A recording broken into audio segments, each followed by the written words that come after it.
And these problems are your specific heat problems from your notes. Again, you should look at the Masterton PowerPoint, the first 15 slides before doing these. But specific heat is in every single object. Okay, it's a little bit different for each thing. So, for example, the specific heat of iron in C is a symbol for specific heat, or CP. Okay, C or CP, you may see either one of those for specific heat.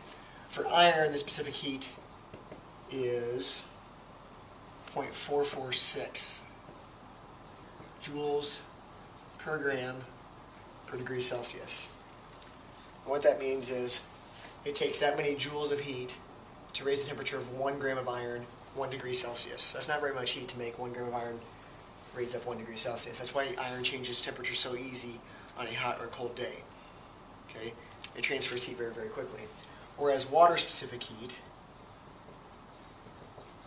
is 4.18 joules per gram per degree Celsius.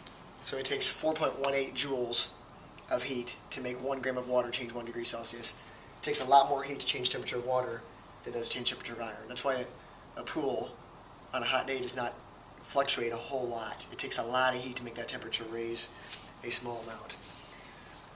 Again, specific heat is different for every single object.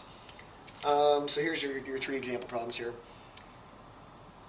First wants to know how much heat is given off by a 75 gram sample of aluminum when it cools from 84 to 46 degrees Celsius.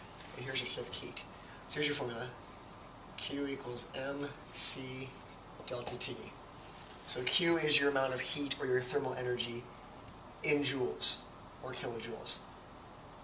Okay.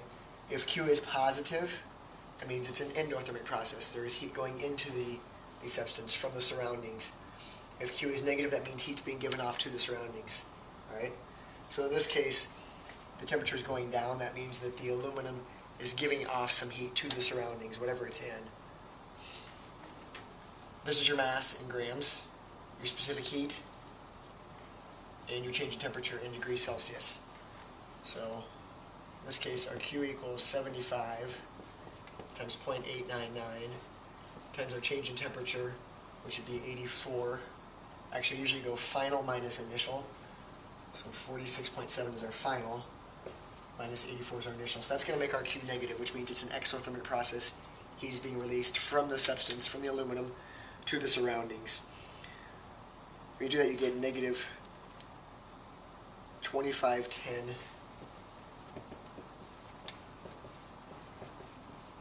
joules, or 2.51 kilojoules. So that much heat is being released.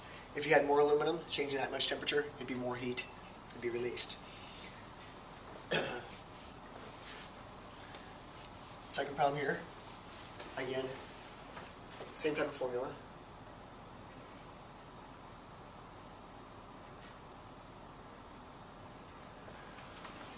Specific heat of ethyl alcohol. By the way, the specific heat does change according to if the substance is a solid, a liquid, or a gas. So specific heat is different for water as a solid as it is for a gas. There's a table of specific heats.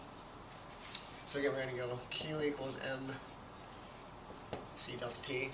In this case, it's telling us that the ethyl alcohol is absorbing 17.85 joules. So we're going to put that out here for our Q. The mass of it is what we're looking for. I don't know what mass we had. Specific heat is 2.43. And our change in temperature, 27.48 minus 23.13. Again, it doesn't make a big difference which way you subtract your temperatures. Obviously, our mass has to be positive. So we're going to take this divided by the product of those two. And our mass in this case is about 1.69 grams. Probably not the type of problem we're going to be using all that much. Last problem. We're going to try and figure out the specific heat. So we're looking for that C value of an alloy, which means a mixture of metals. There's our Q value. So we're going to go Q equals mc delta T. Q is 17.998. It's a 6 gram sample, so there's your mass. Trying to figure out what is that specific heat. We'll do a lab like this also. The sample changed from 20 to 28.35. So our change temperature is going to be 8.35 is how much it changed. Again, we'll take this number divided by the product of those two. Specific heat is 0.359. It's important you know the labels for specific heat. It is joules per gram per degree Celsius. Again, so for this alloy, it only takes 0.359 joules, way less than a joule, of heat to raise the temperature of 1 gram 1 degree Celsius.